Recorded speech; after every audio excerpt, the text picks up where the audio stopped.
ଆଜିର ରୋଷେଇ ଲାଉ ଆଉ ପୋଇ ଶାଗ ଘାଣ୍ଟ ଆଉ ତା ସାଥିରେ ଆଜି ମୁଁ ବୁଟ ଡାଲି ବି ମିଶାଉଛି। ସବୁକୁ ମିଶାଇ ଆଜି ବନେଇବା ଘାଣ୍ଟ ତରକାରୀ। ଏଠି ପ୍ରଥମେ ମୁଁ ଲାଉକୁ ଚୋପା ଛଡ଼େଇକି ସରୁ ସରୁ କରି କାଟି ନେଇଛି। ଆଉ ତା ସାଙ୍ଗରେ ଗୋଟେ ଆଳୁ ଆଉ ଗୋଟେ ବାଇଗଣକୁ ବି କାଟି ନେଇଛି। ତାପରେ ରସୁଣ ଆଉ ଅଦା ବି ମୁଁ ମସଲା ପାଇଁ ଛଡ଼େଇ ନେଇଛି। ଏବେ କ'ଣ କରିବା ନା ରୋଷେଇ ଆରମ୍ଭ କରିବା। ରୋଷେଇ ଆରମ୍ଭ କରିବା ପୂର୍ବରୁ ମୁଁ କରେଇ ବସେଇ ଦେଲି। କରେଇ ଗରମ ହେଇଗଲା ପରେ ତାପରେ ମୁଁ ସେଥିରେ ଧୋଇ ରଖିଥିବା ବୁଟ ଡାଲିକୁ ଦେଇଛି।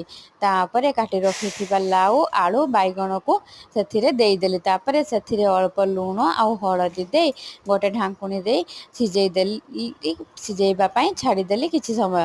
ତାପରେ କିଛି ସମୟ ପରେ ଦେଖିଲି ଯେ ସବୁ ଅଳ୍ପ ଅଳ୍ପ ସିଝିଗଲାଣି। ତାପରେ ମୁଁ କାଟିକି ରଖିଥିବା ପୋଇ ପତ୍ରକୁ ସେଥିରେ ଦେଇଦେଲି। ତାକୁ ବି ଛାଡ଼ିଦେବି କିଛି ସମୟ ସିଝିବା ପାଇଁ।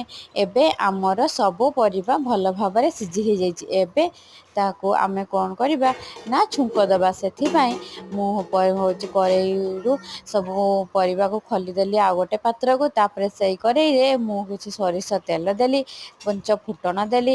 ତାପରେ ମୁଁ କାଟି ରଖିଥିବା ପିଆଜକୁ ସେଥିରେ ଦେଇକି ଭାଜି ନେଲି।